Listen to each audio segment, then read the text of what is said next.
Hello, I'm Keith Kendrick, and I'm the editor of BBC Good Food magazine.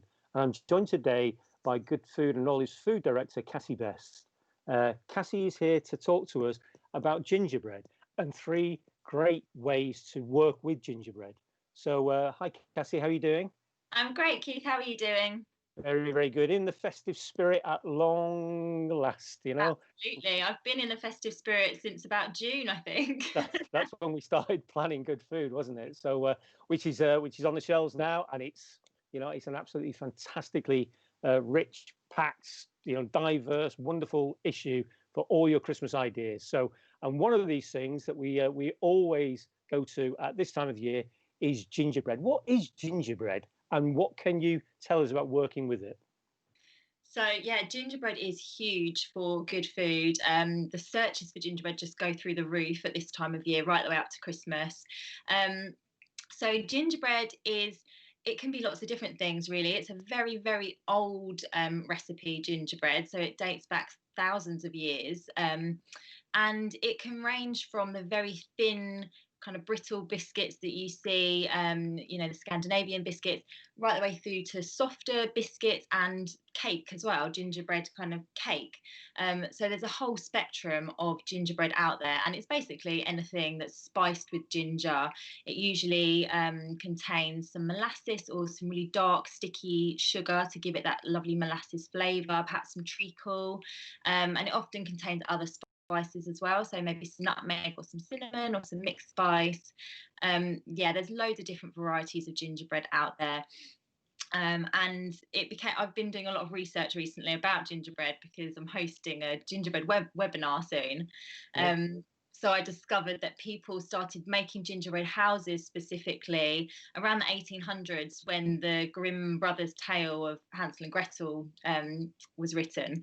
So that's when, in Germany especially, lots of people started making gingerbread houses, and that tradition was then, spread across Europe, and it was taken over to America.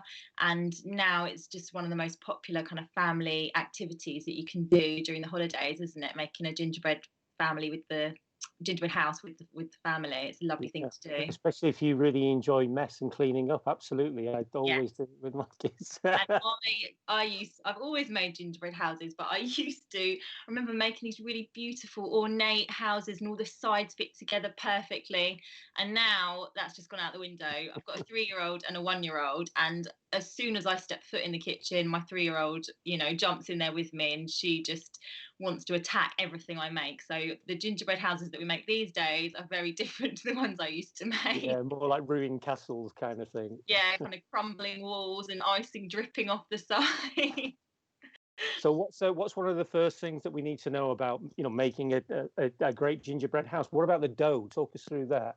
Yeah, so obviously the dough is really important. If you want to make a gingerbread house, you need to have a really good, strong structure.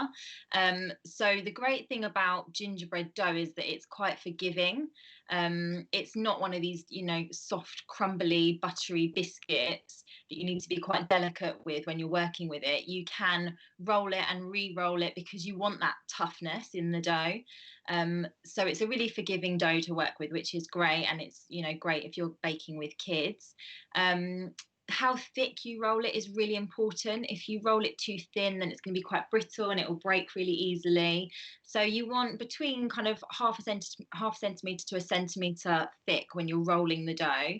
And I find the best way to do it is to roll it between 2 sheets of baking parchment, because as soon as you start adding flour to the workbench or on top to stop the rolling pin sticking, you're making the dough drier, which means it'll go. There's some tips for rolling the dough. Yeah, good advice. Yeah, yeah. And so, what's the next thing that we can take away from your wisdom? So obviously cutting is very important if you're making the house. You can either use a template, and we've got loads of templates on the website, or you can make your own, which can be a little bit more tricky because obviously you have to make sure it all lines up and measures perfectly so that the roof doesn't end up being too short or the walls don't quite meet. So I'd advise using a template, but if you want to be more adventurous, then of course you can make your own, and you see these beautiful constructions, don't you, on the Bake Off, and there's competitions all around the world where they make gingerbread villages, so you can really go to town with it, but you do have to make sure you've got your ruler out and measure everything really accurately. And then once you've got your template, obviously it's quite easy to cut the dough, but you don't want it to warp or move too much. So you want to transfer it. That's another reason why it's great to actually cut it on the baking parchment, because you can transfer it straight to the tray, and you don't have to lift it and worry about it kind of falling to bits while you're lifting it. So cut with accuracy, that's really key.